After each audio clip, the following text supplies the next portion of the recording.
नमस्कार मित्रों, आपका अपने प्रत्युष लर्निंग सेंटर में बहुत बहुत स्वागत है। हम लोग मध्यकाल में मुगल वंश से संबंधित प्रश्नों को कर रहे थे। आज उसी श्रृंखला में आज हम लोग करेंगे नए प्रश्नों को, और यहाँ पर हम लोग देखेंगे मुगल कालीन प्रशासन, उसके साहित्य, उसकी संस्कृति, जो भी तथ्य बच गए हैं उनसे संबंधित प्रश्नों को। ठीक है, तो चलिए अब हम अपने पहले प्रश्न की तरफ बढ़ते हैं। पहला प्रश्न है, मुगल प्रशासन के दौरान जिले को किस नाम से जाना जाता था? अहर, विश्यास, सूबा, सरकार। तो दोस्तों इसका सही उत्तर होगा आपका सरकार। ठीक है ना, जो जिले रहते थे उनको सरकार के नाम से जाना जाता था, और जो सूबा रहता था उसको क्या कहते थे? प्रांत। ठीक। और बाकी आप देखेंगे कि जो परगना या महल क्या करते थे, इसमें सरकार इसको फिर विभाजित कर देती थी। तो ये थोड़ा डिटेल में हो जाएगा, लेकिन आप इसको याद रखिएगा कि जिले को सरकार कहते थे। मुगल काल में जनपद या जिला क्या कहलाता था? तो दोस्तों वो क्या कहलाता था? सरकार कहलाता था। फिर से यही प्रश्न पूछा गया था। मुगल काल में सेना का प्रधान निम्न में से कौन था? सहना ए पील, मीर बख्शी, वजीर या सवा हेनियार।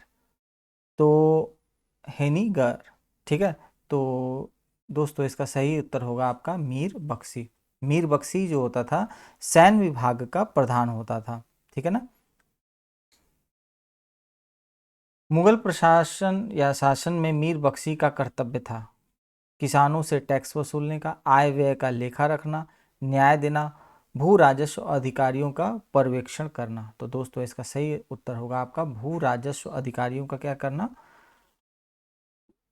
पर्यवेक्षण करना ही इसका क्या था? मूल था। और वेतन के ये जो भी सैनिक थे उनसे संबंधित जो वेतन थे सब कुछ क्या करता था? ये डील करता था। एक तरह से कहा जाता था कि ये वेतन अधिकारी भी इसको माना जाता था। अगला है, निम्नलिखित में से किसे मुगल सेना में चिकित्सक नियुक्त किया गया था? बर्नियर को, करेरी को, मनुची को, ट्रेवनियर को। तो दोस्तों इसका सही उत्तर होगा आपका मनुची को। ठीक है ना। इसका पूरा नाम था निकोलो मनुची। इसी को क्या किया था? एक तरह से मुगल सेना में चिकित्सक के पद पर नियुक्त किया गया था, और यह एक इतावली, ठीक है ना, यात्री था। और भारत ये दारा शिकोह की सेना में क्या कहता? एक तरह से तोपची के रूप में क्या करता था? काम करता था। और जब दारा शिकोह मर जाते हैं तो फिर ये अपना पेशा क्या कर लेता है? चेंज कर लेता है, और फिर ये क्या हो जाता है? चिकित्सक हो जाता है। निम्नलिखित कथनों पर विचार कीजिए। तो अब देखते हैं कौन कौन से कथन हैं। अहदी वे घुड़सवार सिपाही थे जिन्होंने अपनी सेवाएं एकाकी प्रदान की, जिन्होंने किसी सरदार के साथ अपने को संलग्न नहीं किया, सम्राट ही जिनका आसन्न कर्नल था, जिन्होंने अपने ही मिर्जाओं के साथ संलग्न किया।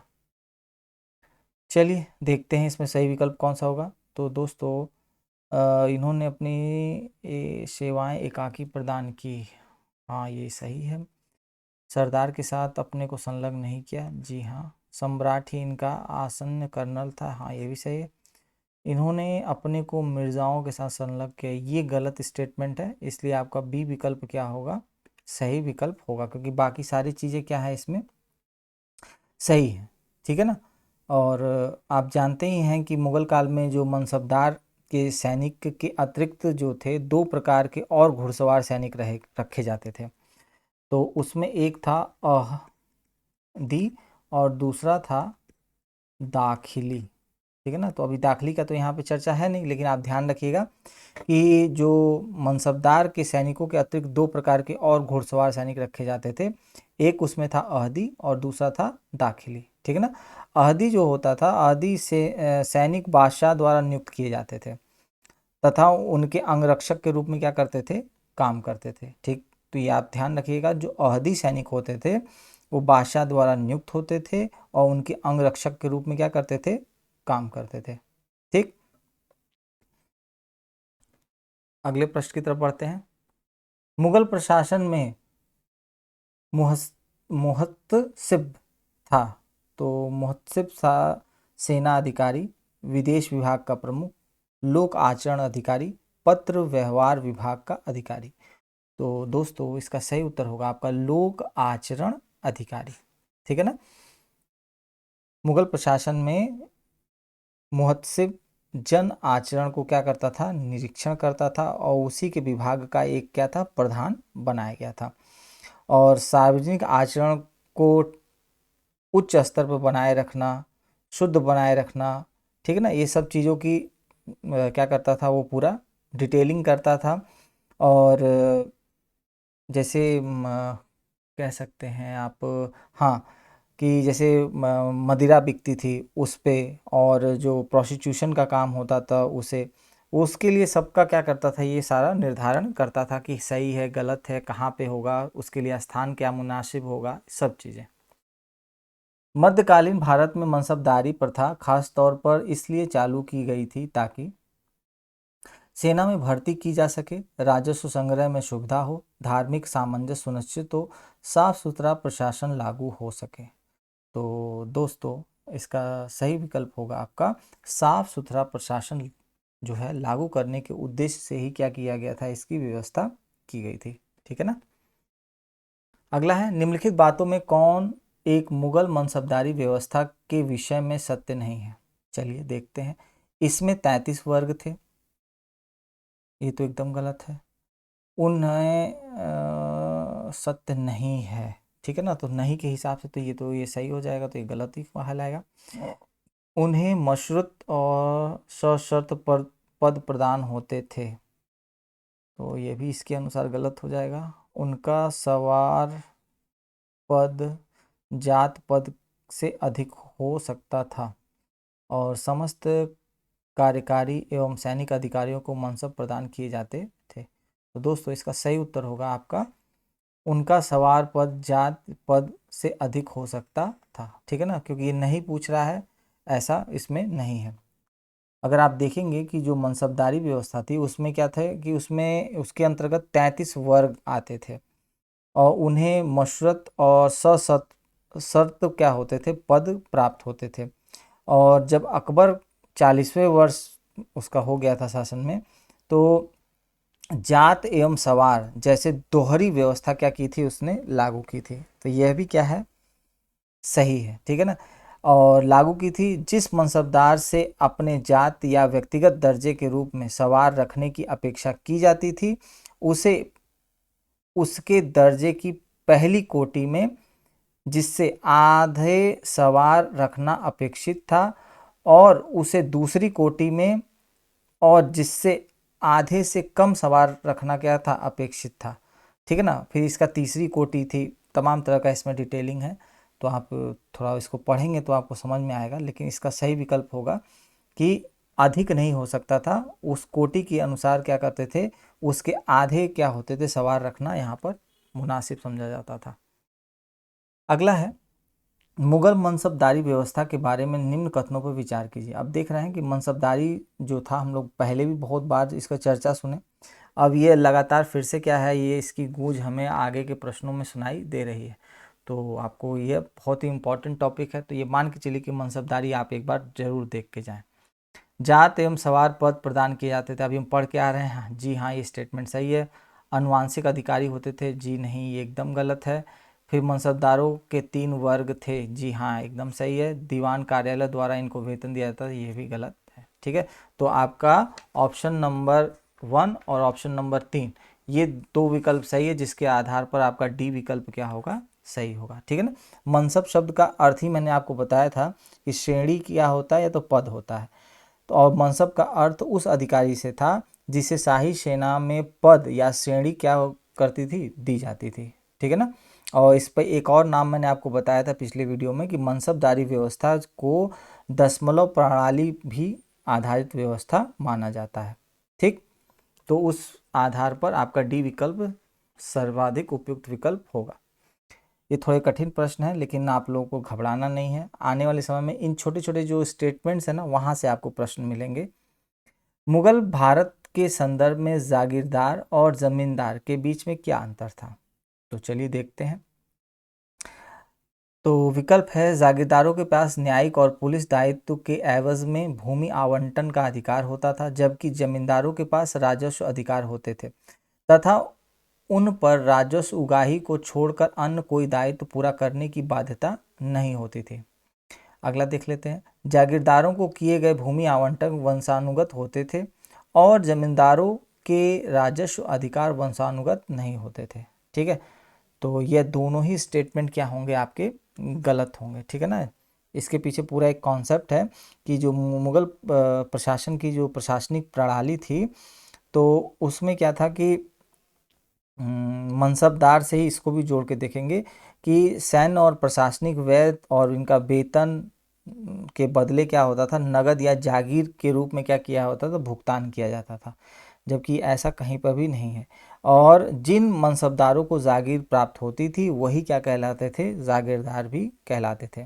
ठीक है ना, और एक स्टेटमेंट इसमें कह रहा है कि इन्हें न्यायिक और पुलिस दायित्व के एवज में भूमि आवंटन के क्या थे, अधिकार प्राप्त होते थे। ठीक, यद्यपि इनके भूमि अधिकार केवल क्या होते थे, सेवा काल तक ही क्या होते थे, रहते थे, लेकिन यहाँ पर वंशानुगत की बात कह रहा है, तो इसीलिए ये विकल्प क्या हो जाएगा, आपका गलत हो जाएगा। ठीक, चलिए आगे देखते हैं प्रश्न को। मुगल कालीन भारत में राज्य की आय का प्रमुख स्रोत क्या था? ठीक है, ये बहुत ही इंपॉर्टेंट है, और उनकी राय का प्रमुख स्रोत जो था वो भू राजस्व था। मुगल प्रशासनिक शब्दावली में माल प्रतिनिधित्व करता है, तो चलिए देखते हैं माल किसका करता है। तो यह है भू राजस्व से संबंधित ही क्या है, प्रतिनिधित्व करता है। ठीक, option A is the right answer. Mughal सम्राट जिसने तंबाकू के प्रयोग पर निषेध लगाया था। ठीक है, तो देखते हैं अकबर, बाबर, जहांगीर, औरंगजेब। तो ये थे आपके जहांगीर। ठीक है ना, जब आपको पता है कि तंबाकू की खेती का जो सर पहली बार हमको जो ज्ञान कराया था, किसने कराया था, पुर्तगालियों ने। ये लगभग 1605 ईस्वी में जब भारत आए तो इन्होंने ये अपने साथ क्या लेके आए थे, तंबाकू। इसके बाद ही तंबाकू का क्या हो गया, हमारे यहाँ बहुत ज़्यादा लोकप्रियता बढ़ती चली गई, और आज तो आप देख ही रहे हैं कि तंबाकू का कितना ज़्यादा सेवन हो रहा है। तो जहांगीर ने क्या हुआ कि इसके नुकसान से बचने के लिए उसने क्या किया कि 1617 में उसने ये आदेश दिया कि भैया ये तंबाकू को क्या किया जाए, निषेध करो, वरना तो ये बहुत ही क्या होगा, नुकसानदायक सिद्ध होगा।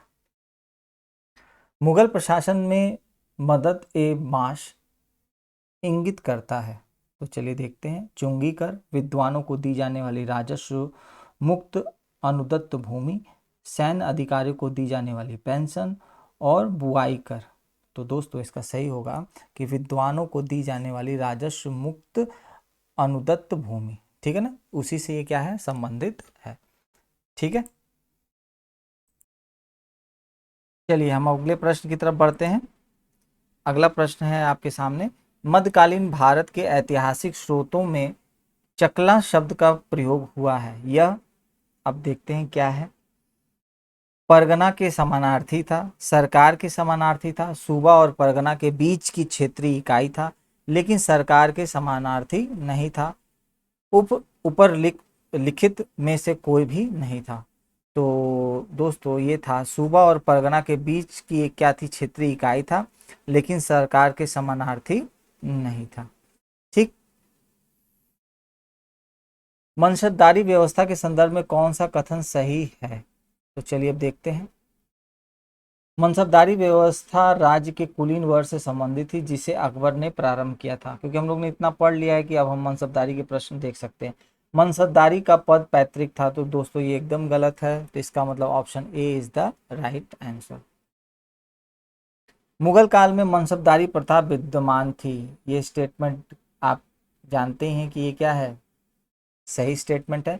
मनसबदारों का चयन योग्यता के आधार पर होता था, यह भी स्टेटमेंट क्या है, आपका सही है, लेकिन ये उसके कथन जो कारण है एक दूसरे को स्पष्ट नहीं करते, इसलिए option B is the right answer. अगला है, सभी ये भी कथन और कारण वाले प्रश्न है, व्याख्यान वाले। देखते हैं, सभी मनसबदार सेना के पदाधिकारी नहीं होते थे। ठीक है, अगला देखते हैं, मुगल शासन के अधीन उच्च पदाधिकारी भी मनसबदार होते थे और उनका वर्गीकरण होता था। ठीक है ना, तो दोस्तों ये एकदम सही है, दोनों स्टेटमेंट क्या है, सही है। आपने पढ़ाई होगा, मैंने कई बार बताया है कि इनकी क्या था, जो अबुल फजल थे उन्होंने अपने आईने अकबरी में क्या किया है, इसको एकदम स्पष्ट बताया है कि सैनिक अधिकारी के साथ साथ जो असैनिक अधिकारी क्या थे उन्हें भी मनसब क्या की जाती थी, प्रदान की जाती थी। ठीक है ना। और इसमें 33 तरह की क्या थी, श्रेणियां प्रचलित थी। तो ये स्टेटमेंट क्या है, दोनों सही स्टेटमेंट है। अगला है आपका कथन और कारण का, अकबर ने शेरशाह की तरह राज्य के सिक्कों के प्रचलन को नियमित करने का प्रयास किया। अगला है शेरशाह की मुद्रा पद्धति के समान अकबर के समय का ताम्र का प्रमुख सिक्का दाम था। ठीक है, तो अब देखते हैं कि इसमें दोनों स्टेटमेंट में से कौन सा सही स्टेटमेंट है, तो और ये इसकी व्याख्या करता है। ठीक है, तो दोनों स्टेटमेंट आपके क्या हैं, सही हैं, और यह इसकी क्या करता है, व्याख्या भी करता है, क्योंकि हमने इसको पढ़ा है और आपको मैंने बताया था कि कितने कितने तरह के सिक्के चलाए थे और उनसे क्या क्या उनका जो वेट था वो। निम्नलिखित राजाओं में से किसने राम सीता की आकृति और राम सिय देवनागरी लेख से युक्त कुछ सिक्के चलाए? भोज, सिद्धराज जयसिंह, जैन उल आबदीन और अकबर। तो दोस्तों ये थे आपके अकबर। अकबर ने ही जो राम सीता की आकृति और राम सिया या राम सिय देवनागरी लेख से युक्त क्या किए थे, सिक्के चलाए थे। मुगल शासन में तांबे का सिक्का कहलाता था, चलिए, रुपया, दाम, टंका, समसी। तो दोस्तों इसका सही उत्तर होगा कि वो क्या कहलाता था, दाम कहलाता था। ठीक है ना। टकसालों में आप देखते ही हैं कि सोने के, चांदी के, तांबे के क्या कहते थे, सिक्के ढाले जाते थे, और चांदी के सिक्कों को हम लोग पढ़ा था रुपया कहा जाता था। ठीक है ना। दाम जो था वो अकबर के द्वारा चलाया गया। तांबे का क्या था, एक तरह से सिक्का था। ठीक। निम्नलिखित में से किस शासक ने शाहरुख नाम का चांदी का सिक्का चलाया? बहुत ही इंपॉर्टेंट है, अकबर, बाबर, हुमायूं, शाहजहां। तो दोस्तों इसका सही उत्तर होगा आपका बाबर। हम लोग इसको पढ़े भी थे। ठीक है ना। मध्यकाल में बटाई शब्द का अर्थ था, बहुत ही इंपॉर्टेंट शब्द है ये क्वेश्चन। धार्मिक कर, लगान निर्धारण का तरीका, धन कर और संपत्ति कर। तो दोस्तों सही उत्तर होगा आपका लगान निर्धारण का क्या था, एक तरीका था ये। अकबर के शासनकाल में दक्कन में निम्न पद्धतियों में से कौन सा भू राजस्व प्रणाली का प्रचलित आधार था? कनकूट, फल की संख्या, जब्त या गल्लाब बख्शी। ठीक है ना, गल्ला बख्शी। चलिए देखते हैं दोस्तों, इसका सही उत्तर होगा हलों की संख्या। Option B is the right answer. ठीक है ना। इसके बारे में बहुत ढेर सारे इतिहासकार हैं, उन्होंने ये चीज़ बताई है कि जो इनकी भू राजस्व प्रणाली थी उसमें दक्कन के किसानों के प्रति इन्होंने क्या किया था कि हलों की संख्या के आधार पर ही भू राजस्व का क्या किया था, इन्होंने निर्धारण किया। मुगल चित्रकला के विषय में कौन सा कथन सत्य है? तो चलिए देखते हैं। युद्ध दृश्य, पशु पक्षी और प्राकृतिक दृश्य, दरबारी चित्रण, उपरोक्त सभी। तो दोस्तों इसका सही उत्तर होगा आपका ऑप्शन नंबर डी। ये सारी चीज वहाँ पे आपको मिलते हैं। आप देखेंगे कि प्राकृतिक चित्रकार भी थे, मंसूर, उस्ताद मंसूर, पढ़ा था ना हम लोगों ने, याद रखिएगा। और बाकी चीजें तो हैं ही। चित्रकला की मुगल शैली का प्रारंभ किया था अकबर ने, हुमायूं ने, जहांगीर ने, शाहजहां ने। दोस्तों इसका सही उत्तर होगा आपका हुमायूं ने क्या किया था, चित्रकला की मुगल शैली का क्या किया था, प्रारंभ किया। उसी ने क्या किया था, इसकी नींव ही डाली थी। और वो फारस और अफगानिस्तान की जो भी थी टेक्निक्स, वो सब क्या था इसमें लेकर के आया था। और उसके शासनकाल में एक थे मीर सैयद अली और अब्दुल असमत नाम के दो पारसी चित्रकार जो थे, उन्होंने इस चित्रकला की क्या की थी, शुरुआत की थी। ठीक है ना। तो याद रखिएगा इसके समय के दो प्रमुख चित्रकार, एक थे उनका नाम मीर सैयद अली, ये नाम याद रखिएगा, और एक था अब्दुल असमत। ठीक है ना। तो ये दो थे, और ये दोनों कैसे थे, पारसी चित्रकार थे, और ये हुमायूं के समय में थे। चित्रकला की मुगल कलम भारतीय लघु चित्रकला की रीढ़ है। निम्नलिखित में से किस कलम पर मुगल चित्रकला का प्रभाव नहीं है? पहाड़ी, राजस्थानी, कांगड़ा और कालीघाट। तो चलिए देखते हैं दोस्तों इसका सही उत्तर क्या होगा। तो दोस्तों इसका सही उत्तर होगा आपका काली घाट। ठीक है ना, इस पर इसका प्रभाव नहीं है। ठीक, अगला देखते हैं। दास्तान ए अमीर हमजा, ठीक है ना, दास्तान ए अमीर हमजा का चित्रांकन किसके द्वारा किया गया? अब्दुल असमद, मंसूर, मीर सैयद अली, अबुल हसन। तो दोस्तों इसका सही उत्तर होगा option number A, Abdul Asmad. ठीक है ना, इसके द्वारा क्या किया था, किया गया था। दसवंत और वशावन प्रसिद्ध चित्रकार मुगल सम्राट के दरबारी थे, किसके? इसके बारे में हम लोग चर्चा कर चुके हैं। चलिए लगाते हैं हम लोग। अकबर, जहांगीर, शाहजहां, औरंगजेब या इनमें से कोई नहीं। तो दोस्तों यह थे आपके अकबर के दरबार में बहुत फेमस चित्रकार थे। ठीक है ना, और आप देखेंगे कि अब जो अबुल फजल थे उन्होंने अपने आईनी अकबरी में इन सब चीज़ों का एकदम पूरा एकदम स्पष्ट वर्णन किया है और कई बहुत ढेर सारे नाम क्या हैं गिनाए। निम्नलिखित में से कौन जहांगीरी चित्रकार थे? नीचे दिए कोटों का सही चुनिए। चलिए देखते हैं भाई कौन कौन है। तो आपका अब्दुल अबू असमद, अबुल हसन, अक्का रिजा, मीर सैयद अली।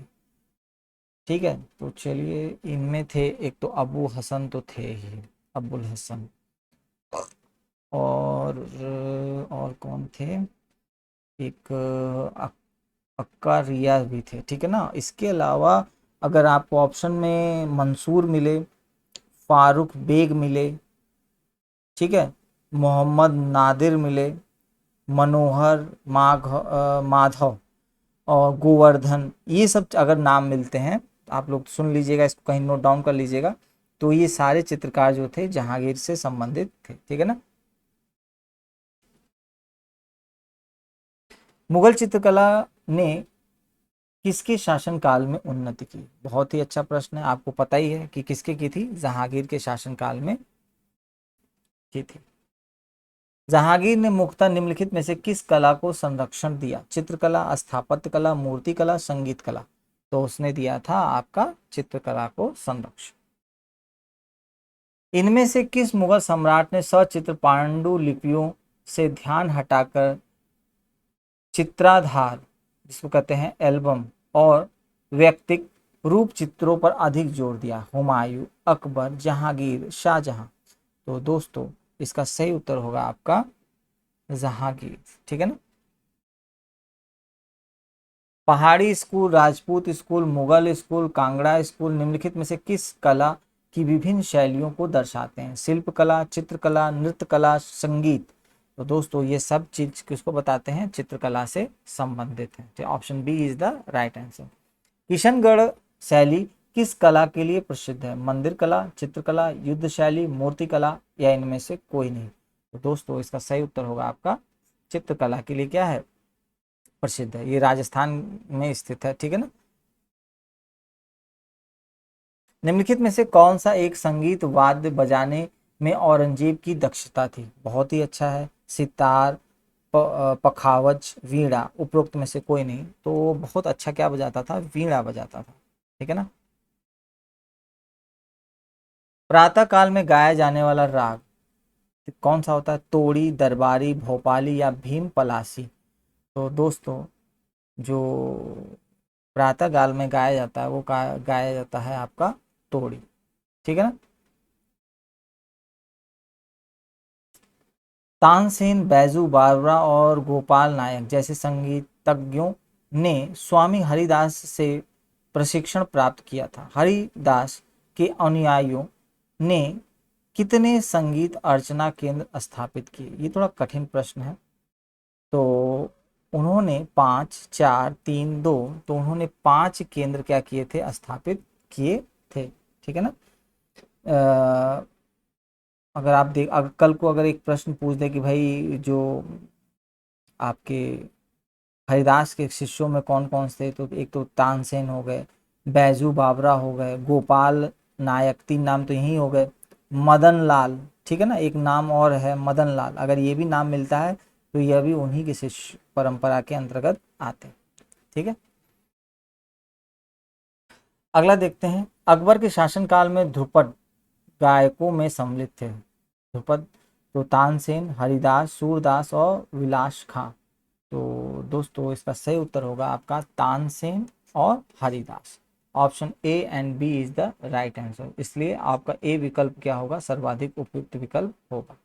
ठीक है ना। और बिलास खान जो था ना, वो तो आपका जहांगीर के समय में था, जहांगीर के समय में, तो इसको आप ध्यान रखिएगा, ये जहांगीर के समय में। और सूरदास तो स्वतंत्र थे ही।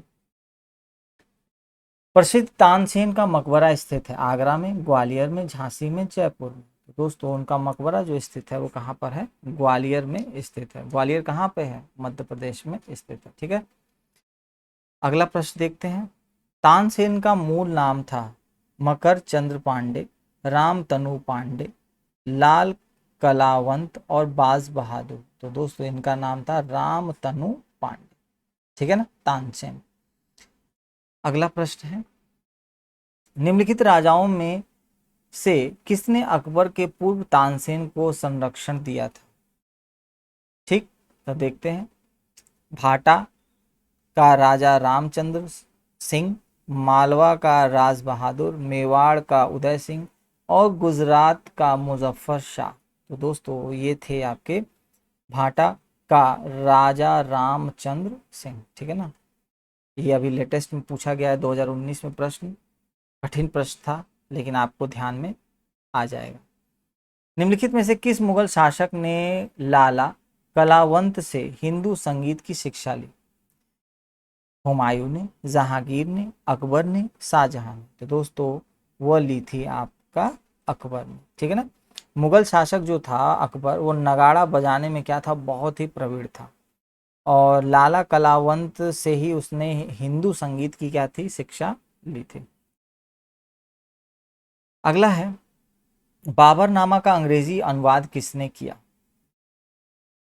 चलिए देखते हैं, लेडेन और Ruskin, William Hawkins, Fitch, William Jones. तो दोस्तों इसका सही उत्तर होगा आपका लेडेन और रस्किन, इन्होंने क्या किया था, इसका अंग्रेजी में अनुवाद किया था। ठीक है ना, बाबरनामा याद आ रहा है ना आपको, तुजुके बाबरी, ठीक है ना, जो किस में लिखा गया था, तुर्की भाषा में लिखा गया था, बाद में इसका अंग्रेजी में अनुवाद कराया गया।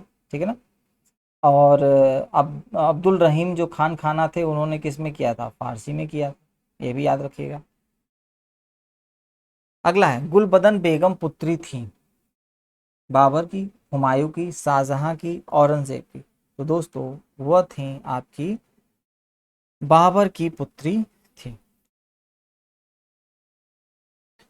मुगल काल में निम्नलिखित में से किस महिला ने ऐतिहासिक विवरण लिखे हैं। ठीक है ना, अब देखिए यही प्रश्न था, बदल गया, और सही उत्तर होगा आपका गुलबदन बेगम। ठीक है ना, गुलबदन बेगम।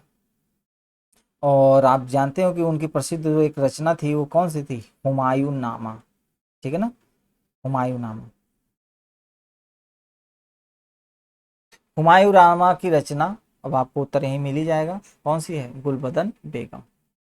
दिल्ली का वह शिक्षा केंद्र जो मदरसा ए बेगम कहलाता था, किसके द्वारा स्थापित किया गया था। गुलबदन बेगम, माहम अनगा, जिया उन्नीस उन्नीसा और जीनत उन्नीसा। तो दोस्तों इसका सही उत्तर होगा आपका आपका ऑप्शन नंबर बी, माहम अनगा।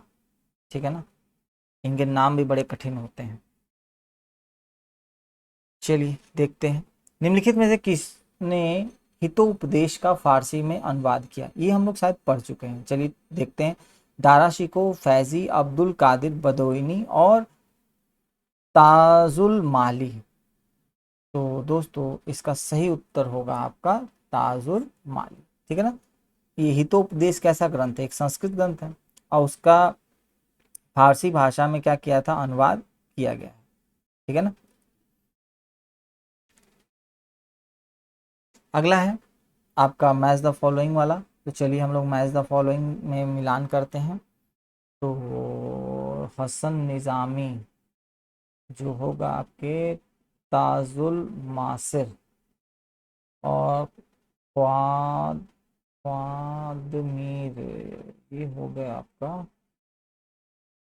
आदमी। और फिर आगे देखते हैं भीमसेन। भीमसेन का हो जाएगा आपका नुक्शा ए दिलकुश।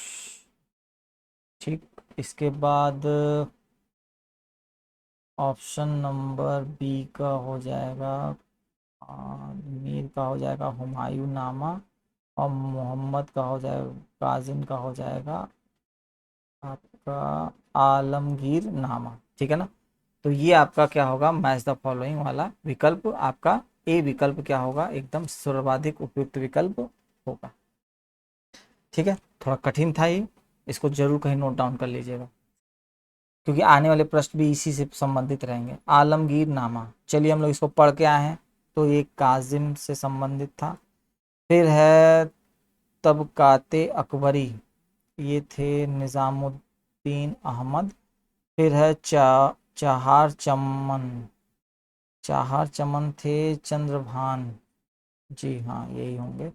और इकबाल नामा जहांगीरी, ये थे मुहम्मद खां। ठीक है ना। तो ये आपका इस आधार पर आपका डी विकल्प क्या होगा, सर्वाधिक उपयुक्त विकल्प होगा। अब देखते हैं इन्हीं से संबंधित प्रश्न आगे मिलेंगे। तबकात ए अकबरी किसने लिखी, तो चलिए फटाक से उत्तर बताइए। निजामुद्दीन अहमद ने लिखी। ठीक है ना। अभी मैच द फॉलोइंग करके आ रहे हैं। निम्न मुसलमान विद्वानों में से हिंदी साहित्य के लिए किसका सबसे महत्वपूर्ण योगदान है, अबुल फजल फैजी, अब्दुल रहीम खान खाना, और अब्दुल कादरी बदायूनी। तो दोस्तों इसका सही उत्तर होगा आपका अब्दुल रहीम खान खाना का रोल यहाँ पर सबसे ज्यादा है। भारत के इतिहास के संदर्भ में अब्दुल हमीद लाहौरी कौन थे, तो चलिए देखते हैं। अकबर के शासन में एक महत्वपूर्ण सैन्य कमांडर, शाहजहां के शासन काल का एक राजकीय इतिहासकार, औरंगजेब का एक महत्वपूर्ण सामंत तथा विश्वास पात्र, मोहम्मद शाह के शासन काल में एक इतिवृत्तकार तथा कवि। तो दोस्तों ये थे आपके शाहजहां के शासन काल का एक राजकीय इतिहासकार। ठीक है। शाहजहां नामा के लेखक कौन है, ठीक है। शाहजहां नामा के लेखक देखते हैं गुलबदन बेगम, शाहजहां, अब्दुल हमीद लाहौरी और इनायत खां। तो दोस्तों इसका सही उत्तर होगा आपका इनायत खां, इसके लेखक हैं। निम्नलिखित युग में से कौन सा एक सम्मिलित है, ठीक है। अब चलिए हम लोग इसका मिलान करते हैं और कौन सा एक नहीं होगा। तो बाबर, तुजुक ए बाबरी, ये सही है।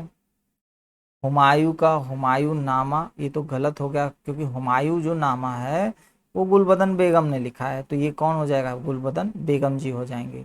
और तारीखे शेर शाही, ठीक है, तारीखे से ये थे एक राइटर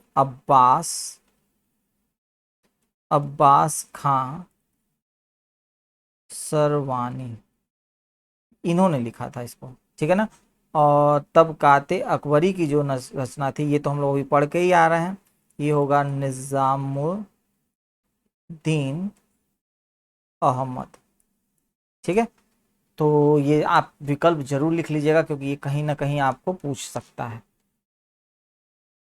अब चलिए अगला पुस्तक है, उनके लेखक हैं। अब यहाँ पे भी हमको पुरानी चीजें मिलनी शुरू हो जाएंगी, और कह रहा है इसमें कौन सा नहीं है। इसका मतलब बाकी तीन तो सम्मिलित हैं और एक नहीं है। ठीक है। तो चलिए हम लोग खोज लेते हैं कि गलत वाला कौन सा है। तो तुगलक नामा हमें दिख रहा है, ये गलत है। तो क्योंकि हम लोग ये पढ़ के आए हैं, तुगलक नामा कौन है, अमीर खुसरो। बाकी सारे विकल्प सही है। तबकात ए नशीरी, ये भी सही है। तारीख फिरोज शाही, यह भी सही है। हुमायूं नामा गुलबदन बेगम, यह भी क्या है आपका सही है। अनवार ए सुहेली नामक ग्रंथ निम्नलिखित में किसका अनुवाद है, चलिए देखते हैं। पंचतंत्र, महाभारत, रामायण, सूरसागर। तो हम लोग ने पढ़ा था रामायण महाभारत में, तो इसका कहीं वो है ही नहीं। सूरसागर और पंचतंत्र, तो दोस्तों इसका सही उत्तर होगा आपका पंचतंत्र, ठीक है ना। अनवार ए सुहेली जो पंचतंत्र है उसका, ठीक। अबुल फजल द्वारा अकबरनामा पूरा किया गया था 7 वर्षों में, 8 वर्षों में, 9 वर्षों में, 10 वर्षों में। तो दोस्तों वो किया गया था आपका 7 ईयर्स में, उसको क्या किया था, पूरा किया था। अगला है, मुगल काल में दरबारी भाषा थी अरबी, तुर्की, फारसी, उर्दू। हम लोग इस पे भी डिस्कशन किए हैं। तो भाषा कौन सी थी आपकी, फारसी थी, ठीक है ना। अलग से इन्होंने कई अनुवाद विभाग रखे थे, संस्कृत का, अरबी का, तुर्की का, ग्रीक का, लेकिन जो अनुवाद मैक्सिमम किया जाता था वो किसी भी भाषा का फारसी भाषा में किया जाता था। मुगलों की अदालत की भाषा क्या थी, तो तुर्की, फारसी, उर्दू, अरबी। तो दोस्तों वो थी आपकी फारसी भाषा। अब मैच द फॉलोइंग वाला है, इसमें हम लोग कई चीज पढ़ चुके हैं, जैसे फुतो ए आलमगीरी ये भी पढ़ चुके हैं, तारीख दिलकुशा ये भी पढ़ चुके हैं। चलिए अब चलिए मिलान करते हैं फटाफट। तो दिलकुशा ये हम लोग पढ़ चुके हैं, तो ये थे भीमसेन कायस्थ, ठीक। इसके बाद हम लोग फुतुह ए आलमगीरी ये भी पढ़े हुए हैं, तो ये होगा आपका ईश्वर दास नागर, ठीक। और इसके बाद आपका हो जाएगा चंद्रभान का हो जाएगा चाहर चमन, और सुजान राय भंडारी का हो जाएगा खुलास ए तवारिख, ठीक। तो ये आपका दो जो है नए हैं, बाकी दो आपका पहले से पढ़ा हुआ। अगला है नस्तालीक। नस्तालीक है एक प्रकार की फारसी लिपि जो मध्यकालीन भारत में प्रयुक्त होती थी, एक राग जिसकी रचना तानसेन ने की थी, मुगल शासक द्वारा उद्ग्रहित एक उपकर, उलेमाओं के लिए एक आचार संहिता। तो दोस्तों इसका सही उत्तर होगा एक प्रकार की फारसी लिपि जो मध्यकालीन भारत में क्या होती थी, प्रयुक्त होती थी, ठीक है। कवि हृदय राजा जिसने नागरी दास के नाम से कृष्ण की प्रशंसा में छंद लिखे, तो चलिए देखते हैं। राजा उन्मेद सिंह, राजा राम सिंह, राजा छत्रसाल और राजा सावंत सिंह। तो दोस्तों इसका सही उत्तर होगा आपका, वो थे आपके राजा सावंत सिंह। ये 2 बार पूछा जा चुका है, इसलिए इंपॉर्टेंट प्रश्न बन जाता है। और किशनगढ़ के राजा थे ये, अजमेर। निम्नलिखित में से किस एक ने महत्वपूर्ण कृतियां रामचंद्रिका एवं रसिक प्रिया की रचना की। दोस्तों ये तो बहुत ही अच्छा प्रश्न है। केशवदास, मतीराम, रसखान और सेनापति। तो ये थे आपके केशवदास, ठीक है ना। अब कुछ विविध प्रश्नों को देखते हैं।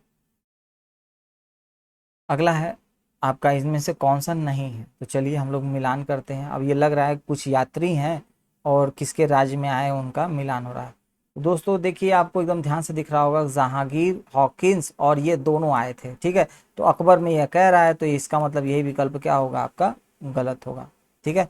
तो option B is the right answer. Shahjahan का ट्रेवनियर ये भी सही है, औरंगजेब मनुची ये भी सही है, और ये तो दोनों किस में आए थे, जहांगीर में ही आए थे।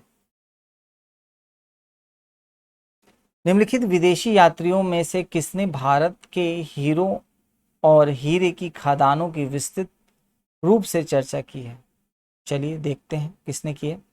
बर्नियर, ट्रेवनियर, थेवेनो, ठीक है ना।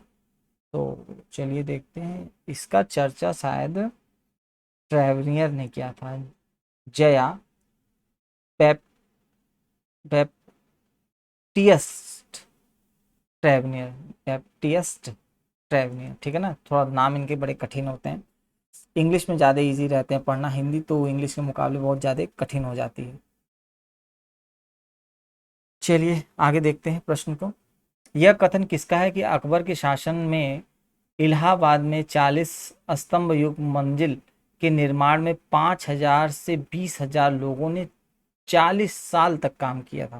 बाप रे, चलिए देखते हैं। मनुची ने किया, ट्रेवनियर ने किया, विलियम फिंच ने बताया, अब्दुल हमीद लाहौरी ने बताया, या इनमें से कोई नहीं। तो दोस्तों ये बताया था विलियम फिंच, ठीक है ना। ये 2018 में आया हुआ प्रश्न है बिहार में, तो बहुत ही इम्पोर्टेंट है। अगला प्रश्न देखते हैं हम लोग। ये आपके जो यात्री आए हैं उनके टाइम पीरियड है, तो चलिए हम लोग मिलान करते हैं। हॉकिंस का है 1608 से 1611, थॉमस रो इसके जस्ट बाद आया था, तो 1615 से 1619। मनुची तो आए थे औरंगजेब के टाइम पीरियड में, ठीक है, तो 1663। और 1663 मनुची 1708, हाँ एकदम सही है। और रॉल्फ फिश ये थे 1585 से 1586 के टाइम पीरियड में क्या हुए थे, इन्होंने यात्राएं की थी। अगला है, निम्नलिखित मुस्लिम शासकों का सही कालानुक्रम नीचे दिए कूट से चुनी। अहमद शाह अब्दाली, मोहम्मद शाह, जहांगीर, बहादुर शाह सेकंड। तो दोस्तों चलिए हम लोग चुनाव करते हैं। तो बहादुर शाह जो सेकंड थे वो तो सबसे अंतिम थे, ठीक है ना, तो ये तो 4 तो हमको मिल गया। इसके बाद हमारे थे आपका जहांगीर, फर्स्ट पे आ जाएंगे क्योंकि ये तो बाद में आया था। और इसके बाद आपके आए थे मोहम्मद शाह, इसके बाद अहमद शाह अब्दाली, और ये अब देखते हैं कि इस आधार पे कौन सा विकल्प सर्वाधिक सेट बैठ रहा है। इसमें था तो option number C is the right answer, ठीक है ना। क्योंकि जहांगीर का अगर शासनकाल देखेंगे तो 1605 से लेकर के 1628 के समय में है। इसके बाद अगर आप देखेंगे मोहम्मद शाह का, तो वो लगभग 1719 से 1748 का टाइम पीरियड है। और अहमद शाह अब्दाली हुआ था, आपको पता ही है कि पानीपत की तृतीय लड़ाई हुई थी, तो 1661 1600 कह रहा हूँ 1761 के आसपास का समय जो है वो अब्दाली का है। और बहादुर शाह जफर तो लास्ट थे ही, तो वो थे 1837 से और 57। फिर बाद में इनको रंगून निर्वासित कर दिया जाता है, फिर वहीं पे क्या कर दिया जाता है, इनको घोड़े का जो रहता है दौड़ने वाला स्थान, वहीं पे इनको दफना भी दिया जाता है। चलिए देखते हैं। निम्नलिखित 4 बाहरी आक्रमणों के काल क्रमानुसार व्यवस्थित करें एवं नीचे दिए गए कूट से सही उत्तर ढूंढें। चलिए अब देखते हैं कौन से ने पहले आक्रमण किया, किसने बाद में किया। तो दोस्तों सबसे पहले तो चंगेज खां आया था, क्योंकि हम लोग चंगेज खां पढ़ के आ रहे हैं, ठीक है। इसके बाद आपका आया था तैमूर, ये भी हम लोग पढ़ के आ रहे हैं। अब्दाली, अब्दाली के और नादिर शाह, तो नादिर शाह वो अब्दाली से पहले आए थे, और फिर अब्दाली क्या हुए थे, लास्ट में आए थे, ठीक है। तो उस आधार पर आपका option C is the right answer, ठीक है ना। चंगेज खां आया था, फिर तैमूर, फिर नादिर शाह, फिर अहमद शाह अब्दाली, ठीक है। तो आपको ध्यान रहना चाहिए कि चंगेज खां का तो हम लोग पढ़ के आए, इल्तुतमिश के समय में आया था। फिर तैमूर का आक्रमण हुआ था नसरुद्दीन मोहम्मद के समय में, और नादिर शाह का जो आक्रमण हुआ था मोहम्मद शाह के समय में हुआ था, ठीक। और अहमद शाह अब्दाली का भी उसी के नियर अबाउट हुआ था। तो ये याद रखिएगा किसके समय में वो आक्रमण हुए थे। अगला है, अहमद शाह अब्दाली ने पानीपत का तृतीय युद्ध लड़ा। अब चलिए स्टेटमेंट देखते हैं। बाबर ने दिल्ली सल्तनत की स्थापना की, शाहजहां ने उत्तराधिकार का युद्ध लड़ा, जहांगीर सौंदर्य और प्रकृति का प्रेमी था। तो देखते हैं इसमें कौन कौन से विकल्प सही हैं। तो दोस्तों अहमद शाह अब्दाली ने, ये एकदम सही विकल्प है। दिल्ली सल्तनत की स्थापना तो उसने नहीं की थी, ये तो स्टेटमेंट गलत हो गया। और आपका शाहजहां ने उत्तराधिकार, ये भी गलत हो गया। जहांगीर सौंदर्य और प्रकृति का प्रेमी था, ये एकदम सही है, ठीक है ना। तो आपका ऑप्शन नंबर 1 और 4 मतलब ऑप्शन नंबर सी क्या हो जाएगा, आपका सही विकल्प हो जाएगा, ठीक है। तो आज के सेशन को हम लोग यहीं पे रखते हैं, क्योंकि सेशन लंबा हो जाएगा तो फिर आप बोरियत महसूस करने लगते हैं। अब मुगल काल लगभग ख़त्म हो चुका है, कुछ विविध प्रश्न और रह गए हैं 15, 20 या 25 के आसपास, तो उनको हम लोग नेक्स्ट वीडियो में चर्चा कर लेंगे। इसके बाद सिख साम्राज्य का स्थापना है, थोड़ा सा उसको देख लेंगे, और छोटे मोटे जो राज्य स्थापित हुए हैं, और यहीं पे हमारा मुगल काल क्या हो जाएगा, आपका समाप्त हो जाएगा। और इसके बाद हम लोग आधुनिक काल में क्या कर जाएंगे, एंट्री कर जाएंगे। और आधुनिक काल का पहला चैप्टर होगा आपका यूरोपीय कंपनी का आगमन। ठीक है, तो चलिए अब हम अपने सेशन को यहीं पे समाप्त करते हैं। सेशन आपको कैसा लगा ज़रूर कमेंट बॉक्स में बताइएगा। कुछ कमी होगी तो उसको ज़रूर हमें बताएं कि हम अपने आगे आने वाले वीडियो में उनको क्या करें, सुधार कर सकें। कोशिश की जा रही है कि प्रमाणित क्वेश्चन रखे जाएं, उनके उत्तर भी प्रमाणित हों, और वनडे एग्जामिनेशंस के भी क्वेश्चन इसमें क्या हों, डाले जाएं। तो अगले सेशन में जो क्वेश्चन छूट गए हैं उनको हम लोग इसमें डाल देंगे, और जो वनडे एग्जामिनेशंस में भी कुछ इंपॉर्टेंट क्वेश्चन आए हुए हैं उनको भी हम लोग इसमें ऐड करके देख लेंगे, और हमारा पूरा मुगल साम्राज्य क्या हो जाएगा, पूरा कंप्लीट हो जाएगा। ठीक है, तो तब तक के लिए विदा लेते हैं। जय हिंद, जय भारत।